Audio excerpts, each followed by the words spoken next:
Alright, what's up 128? It's me, Sergeant B, starting you off with day 7 of the 40-day unit fitness challenge. Today's scripture is 1 Corinthians chapter 10 and 23. Everything is permissible, but not everything is beneficial or constructive.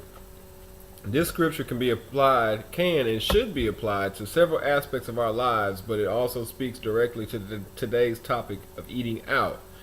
It is not against the law to go out to a restaurant and eat whatever you want. However, it may not be beneficial or constructive for anyone who is participating in this challenge, especially since we're trying to get the results as quickly as possible. So grab some paper and pen, take some notes, write the scripture down if you will, write the WOT D, the workout of the day, down, and pause the video and rewind as necessary. So it all starts out with a grumbling stomach or a very appealing TV commercial or those sweet smoky smells that bellow in the air from restaurant hood vents. It doesn't take much to initiate the hunger receptors in our body.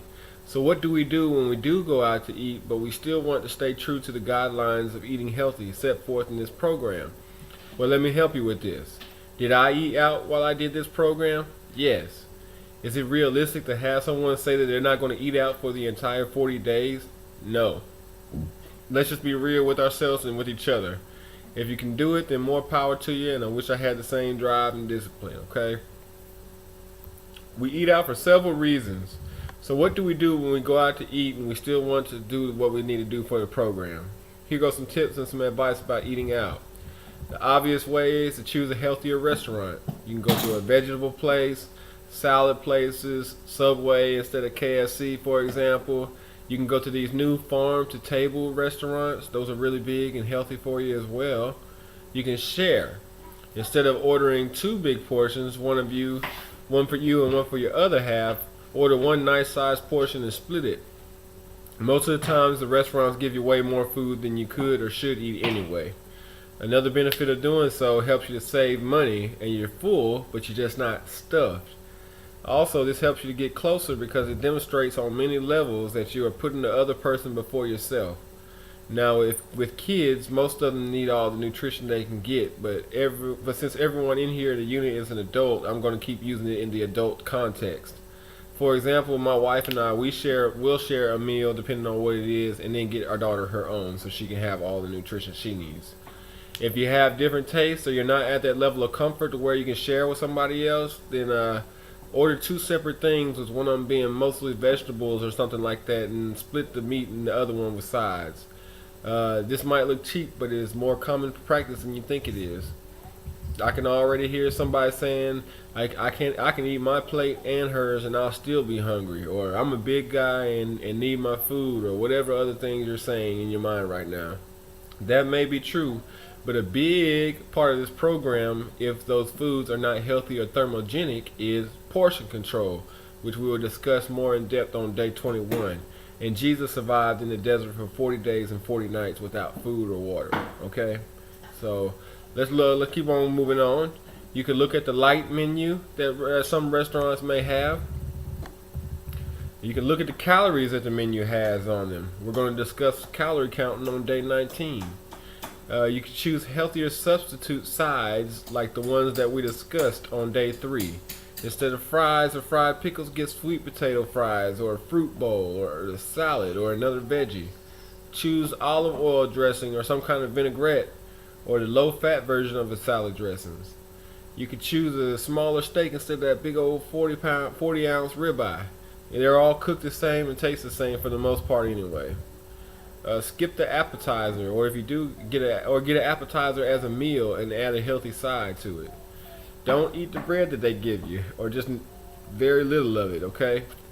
Even at restaurants like Subway, where you can choose to get the flat bread instead of the big loaf bread. If you get pizza, get thin crust instead of that triple layer stuffed cheese bread crust or whatever.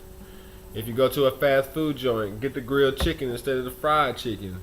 Get chicken instead of the burger. Fight the urge to get those large fries and replace it with something else, or just downsize the fries so that way it helps you out with your portion control. Get turkey bacon or turkey sausage for your breakfast. Try to stay away from things like potatoes, noodles, or rice. If you have to, exercise portion control. drink water instead of those sugary sodas or sweet teas.